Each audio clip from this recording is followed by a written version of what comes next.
آج کل کے جو جدید سنی سوال میں جو لکھا گیا کیا وہ اس کی کیا وجہ ہے کہ وہ ائمہ اہل بیت جیسے حضرت امام جعفر صادق ہو یا امام باقر رضی اللہ تعالیٰ عنہما ان کو کیوں نظر انداز کرتے ہیں، جبکہ ان کا جو اگر ان کی ہمیں رائے مل جائے، کوئی روایت مل جائے تو منشا الہی کو پہچاننے کے لیے اس کا تو بہت بڑا کردار ہونا چاہیے، تو یہ کیا اس کی وجہ ہے؟ اصل قصہ یہ ہے کہ بحمد تعالیٰ جہاں تک ائمہ اہل بیت کا تعلق ہے وہ یوں سمجھیے کہ وہ شریعت کا محور ہیں، علم طریقت کے بھی منبع ہیں، علم طریقت کے بھی اور علم شریعت کے بھی منبع ہیں، تمام کے ڈانڈے وہاں جا کر ملتے ہیں۔ مثال کے طور پر آپ اس بات پر غور فرمائیں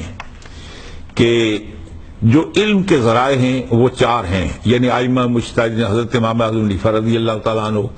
آپ براہ راست سیدنا حضرت امام جعفر صادق علیہ السلام کے شاگرد ہیں، آپ کے والد حضرت امام باقر کے شاگرد ہیں، متعدد ائمہ اہل بیت سے آپ نے اکتساب کیا، زیارت کی،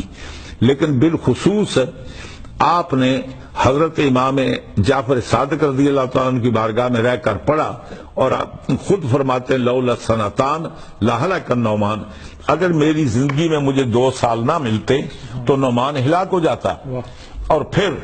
حضرت امام مالک براہ راست حضرت امام جعفر صادق علیہ السلام کے شاگرد ہیں، پھر حضرت امام شافعی رضی اللہ تعالیٰ عنہ، آپ براہ راست حضرت امام ابو یوسف اور امام محمد کے شاگرد ہیں، اور وہ حضرت امام اعظم حنیفہ کے شاگرد ہیں، تو بالواسطہ وہ بھی حضرت امام جعفر صادق کے شاگرد ہوئے۔ پھر امام احمد بن حنبل ہیں، وہ حضرت امام شافعی کے شاگرد ہیں، تو یوں سمجھیے کہ سب سے سلسلہ تعلیم جا کر حضرت امام جعفر صادق تک منتہی ہوتا ہے، اور پھر ان کا سلسلہ تعلیم حضرت امام باقر ہیں، ان کا سلسلہ تعلیم حضرت امام علی مقام حضرت امام حسین علیہ السلام ہے، ان کا سلسلہ تعلیم حضور مولا کائنات ہیں، پھر سرکار کی بارگاہ تک پہنچتا ہے۔ اور سلسلہ طریقت کو دیکھیں تو سلسلہ آئے طریقت بھی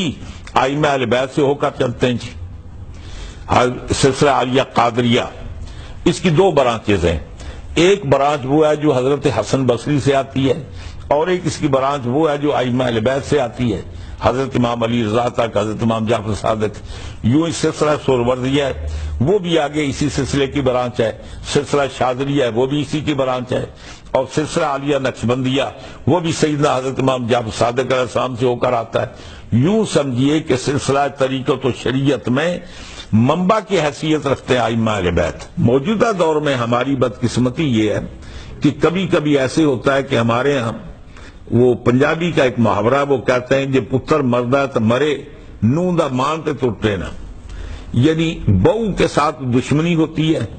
تو بہو کے ساتھ دشمنی وہ پورا کرنے کے لیے لوگ کہتے ہیں کہ بعض ایسی ناہنجار بھی ہوتے ہیں کہ بیٹا مرتا ہے تو مرے لیکن کم از کم میری جو بہو ہے اس کا مان ٹوٹنا چاہیے، تو کبھی کبھی اس ضد کی انتہا پر ہوتا ہے جی۔ یعنی ہم سوچنے کی بات یہ ہے کہ ہم اہل بیت اطہار سے محبت اور پیار جو کرتے ہیں وہ اس لیے نہیں کرتے کہ کسی فرقے یا کسی مذہب کی بنیاد پر، ہم اس لیے پیار کرتے ہیں کہ اللہ اور اللہ کے رسول کا حکم ہے۔ ہم صحابہ کرام سے پیار اس لیے نہیں کرتے کہ وہ خوارج نے ہمیں کہا ہے،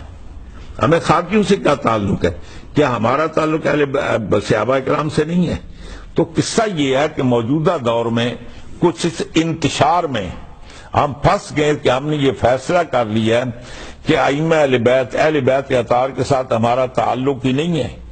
یہ صرف شیعوں کا تعلق ہے، وہ جانے اور اہل بیت جانے اور صحابہ جانے اور ہم جانے، یہ ہم نے آپس میں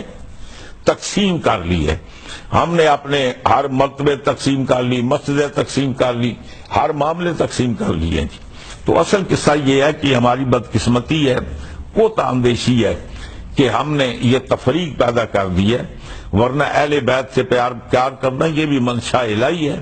اور صحابہ کرام کی عزت آبرو کرنا یہ بھی منشا الہی ہے۔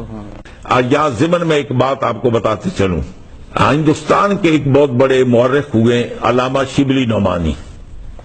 شبلی نعمانی نے کافی کتابیں لکھی ہیں، حضور کی سیرت پر سیرت النبی کے نام سے کتاب لکھی، سیرت النعمان، حضرت امام اعظم حنیفہ رضی اللہ تعالیٰ کی سیرت میں لکھی، اسی طریقے سے اور بہت ساری کتابوں کے مصنف ہیں۔ علامہ شبلی نعمانی اپنے سیرت النعمان میں لکھتے ہوئے یہ بات لکھتے ہیں کہ حضرت امام اعظم وہ حضرت امام جعفر صادق کے شاگرد تھے، لیکن ابن تیمیہ نے